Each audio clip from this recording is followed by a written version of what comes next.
오늘 시간에는 대표값과 삼포도에 대해서 공부해 보도록 하겠습니다.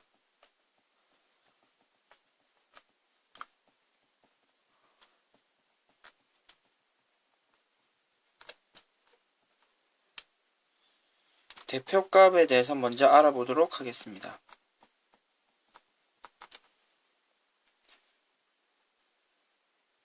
대표값은 자료 전체의 특징을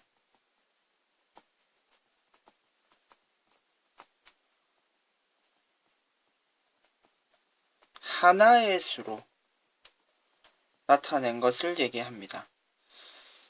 대표적으로요, 평균이나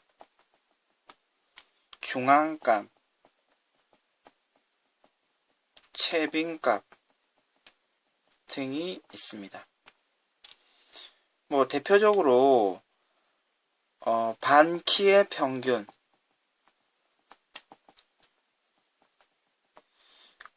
가 만약에 165다.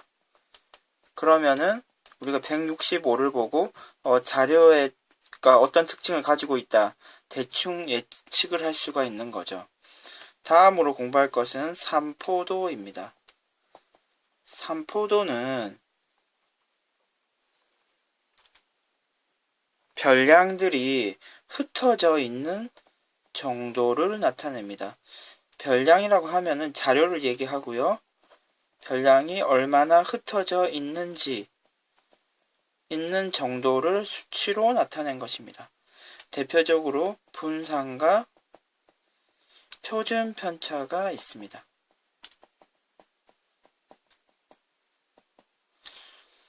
분산의 양의 제곱근이 표준 편차가 됩니다. 그러면 우리가 지금부터 실제로 평균 그리고 분산을 계산을 한번 해보도록 하겠습니다.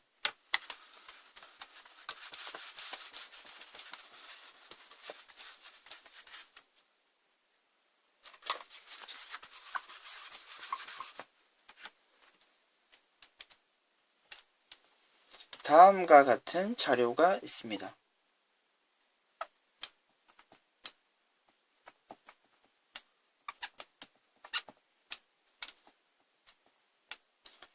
평균은 어떻게 계산하나요?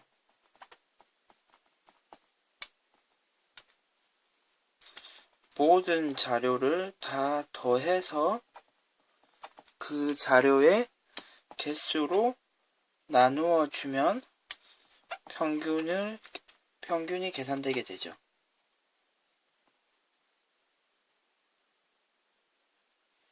분산은 어떻게 계산하나요?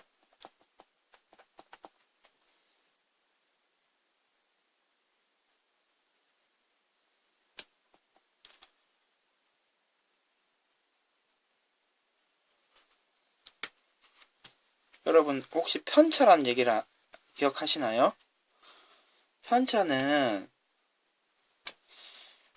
분산을 계산하기 위해서는 편차를 먼저 계산을 해야 됩니다. 별량에서 자료의 수치에서 평균을 뺀 것을 편차라고 하는데요. 그럼 각 자료마다 편차가 있겠죠. 지금 계산한 평균이 얼마였나요? 5였죠. 따라서 2 빼기 5 마이너스 3이 되죠. 마찬가지 방법으로 계산하면요. 마이너스 2, 마이너스 1, 1, 5가 됩니다. 그러면은 지금 편차의 합은 0이 된다는 걸 확인할 수가 있겠네요. 자료가 이렇게 퍼진 정도를 얘기하기 때문에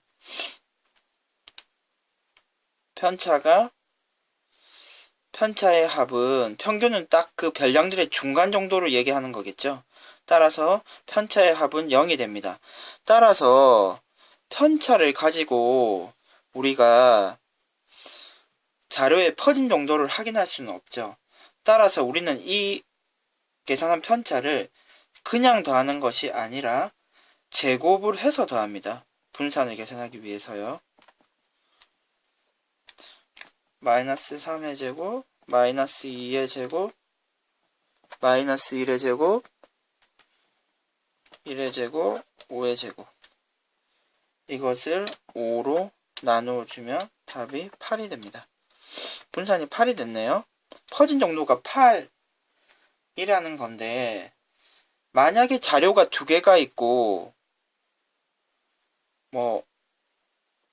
5라는 두 가지 자료를 한번 생각해 볼까요? 퍼져 있는 정도가 얼마나 될까요? 평균이 5가 되고 자료들이 모두 평균과 그대로 일치하기 때문에 이와 같은 경우에는 표준편차를 계산하면 0이 될 것입니다. 그러면 이거에 비해서 이 자료들은 지금 어떤 특징이 있는 건가요? 이렇게 생각하는 게 더 비교하기가 편하겠네요.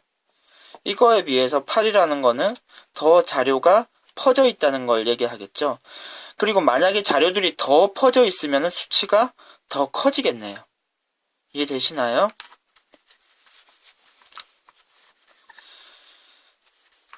자, 그러면은 분산을 계산했으니까 표준편차는 어떻게 될까요?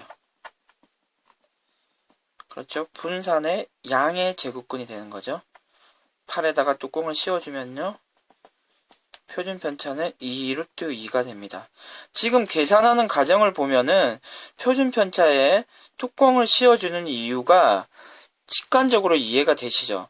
퍼짐 정도를, 자료가 퍼져 있는 정도, 평균에서 얼마나 벗어나 있느냐 정도를 확인하기 위해서 편차를 계산했는데 편차의 합은 0이 되죠. 따라서 자료가 퍼져 있는 정도를 확인할 수 없기 때문에 제곱을 했죠. 분산을 계산할 때. 그러면 원래 퍼져 있는 정도보다는 더 제곱을 시켜줬기 때문에 더 퍼져 있다고 생각할 수 있기 때문에 거기다가 뚜껑을 씌워주면은 우리가 더 퍼져 있는, 실제 퍼져 있는 정도를 확인할 수가 있고, 우리가 실제 생활하거나 현실에서도 분산보다는 표준편차를 확인하는 경우가 많이 있습니다.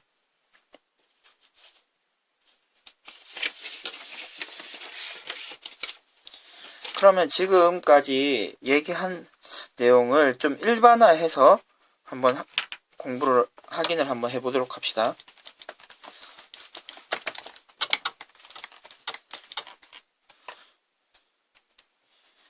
n개의 별량이 있는 경우, 그럼 하나, 둘, 셋, n개가 되겠죠? 에 대하여 평균은 어떻게 계산하면 될까요?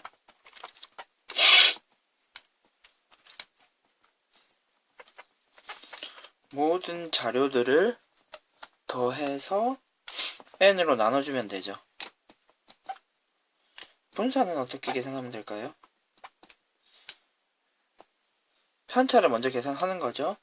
계산한 평균이 m이라고 했을 때 자료의 별량에서 평균을 빼서 제곱을 해주고요. 제곱을 해줍니다. 제곱을 해줍니다. 해서 n개까지 제곱을 해주고요. 이 합한 값을 n으로 나눠주면 분산이 됩니다. 근데 우리가 이 분산 공식을 조금 변형을 한번 해볼까요? 만약에 계산을 더 구체적으로 한다고 생각하면 다음과 같은 계산이 가능할 것입니다. 이것을 맨 앞에 있는 것을 전개한다고 한번 생각해 볼까요? x1의 제곱이 되죠. 그리고 어떤 숫자가 또 나오나요?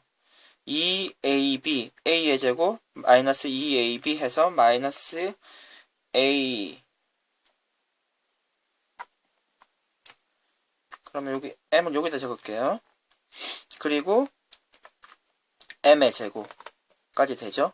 그럼 나머지 부분도 같이 계산한다고 생각하면은 x2의 제곱이 있겠네요. 그리고 두 번째 갈로에 x2가 나올 거고요. 그리고 m 제곱이 하나 더 생기겠네요. 그런 식으로 다 계산을 하면은 다음과 같은 식이 되는 것을 확인할 수가 있겠네요. m이고요. m제곱은요. 갈로마다 하나씩 나와서 n개가 되겠습니다. 그러면 이 식을 조금 더 정리를 하면요. 이 맨 앞에 부분을 적어주고요.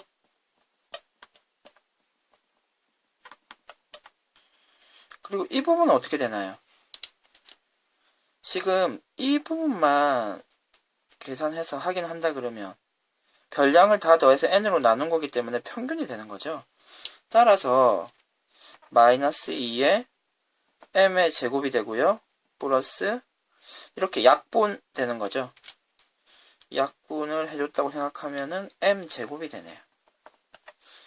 그러면 지금 이 부분을 계산을 하면요. 어떻게 됩니까? 그렇죠. 마이너스 m제곱이 되겠네요.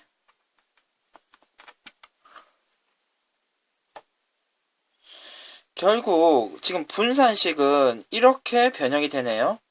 그럼 여러분들이 이 내용을 꼭 확인을 해줬으면 좋겠습니다. 분산을 이렇게도 계산할 수가 있어요. 별량을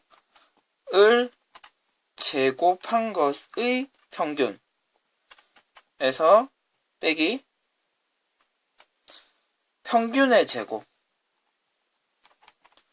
별량 제곱의 평균에서 평균의 제곱을 빼주면 분산이 된다는 사실을 여러분들이 꼭 기억해 주셨으면 좋겠습니다. 이상으로 대표값과 산포도, 그 중에서 평균과 분산을 구하는 방법에 대해서 구체적으로 확인해 보았습니다. 이상 수업을 마치도록 하겠습니다.